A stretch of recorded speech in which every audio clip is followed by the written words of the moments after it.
Good afternoon, I'm Karen Holmes Ward. Today we're counting down to the start of the 129th running of the Boston Marathon. WCVB is proud to be the exclusive local broadcast partner. A network of running clubs that focus on athletes of color is inspiring more runners from Black and brown communities to take part in the annual race. Our Danae Bucci tagged along on a training session at the Reggie Lewis Center in Roxbury. This is way outside of what I would ever think possible for me. Natasha Washington is lacing up ahead of her third ever marathon. You know, I've always admired runners. I've seen the Boston Marathon on TV. So I was like, you know, maybe I'll try running. The Roxbury native discovered her love for running while looking for a healthy outlet during the pandemic, but admits getting into it felt overwhelming. Especially seeing people who are so much faster than you know, make it look easy running down the street, and here you are huffing and puffing, just trying to like kind of keep a little bit of a rhythm going. It's also super intimidating to see not a lot of people who look like you running. Natasha credits the large network of running clubs, specifically in Black and brown communities, for making the sport approachable. It's gonna be slow, like she said. According to Running USA's 2022 survey, just 7% of runners identified as Black. Running can be a bridge or a gate or a door to other parts of who you are. Rochelle Solomon is the co-founder of Black Unicorn Marathoners, a group dedicated to celebrating and connecting BIPOC Boston Marathon participants. We live in this community. We work in this community, some of us.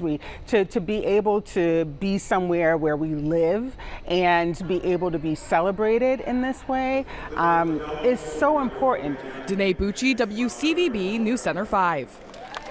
And this year marks the 50th anniversary of Marilyn Bevin's legendary 1975 Boston Marathon finish, a historic moment in distance running and American sports when she became the first U.S.-born African-American woman to run a sub-3-hour marathon. Bevins would go on to place second in the 1977 Boston Marathon. Now a group of athletes will run the 129th Boston Marathon and celebrate her legacy as part of the Black Unicorn Marathoners 2025 Team Bevins. And joining us now are runner Erica Stanley Dotton, a member of Team Bevins, and Marilyn Bevins herself. Welcome to you both. Thank you. Thank you. So proud to have you here. It's an honor to be here. Marilyn, tell us about your first Boston Marathon. When you ran, did you know that you were going to make history? No. I just knew that I'm going to go to Boston and run the famous Boston Marathon. So that was the only thing on my mind at the time.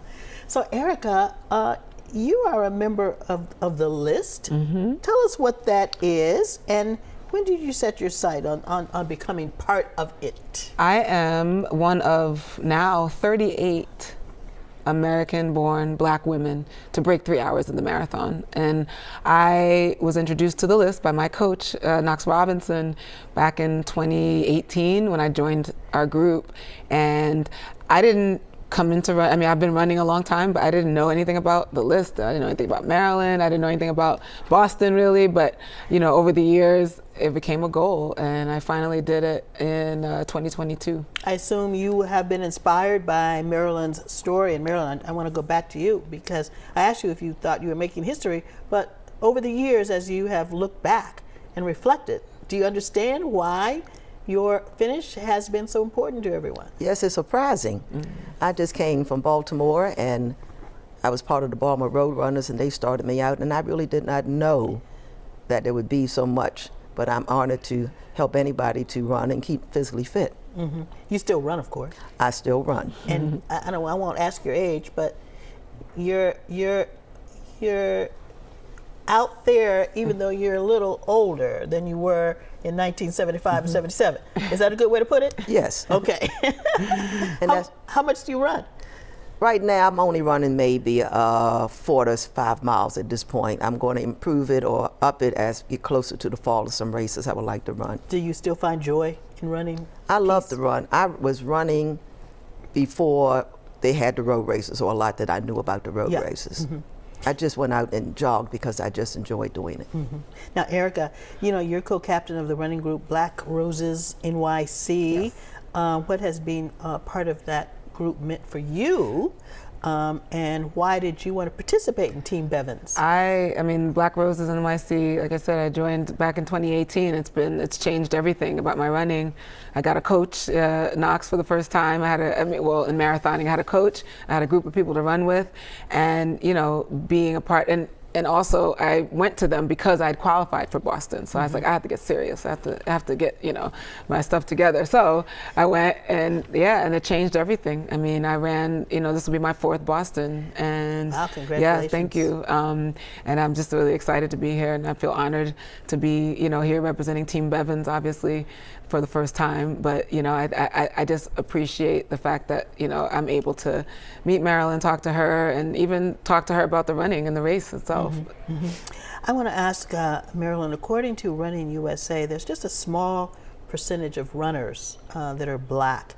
That number is under 10%, but it drops to 3% for distance runners. What resources are needed to increase those numbers? You just need more running clubs.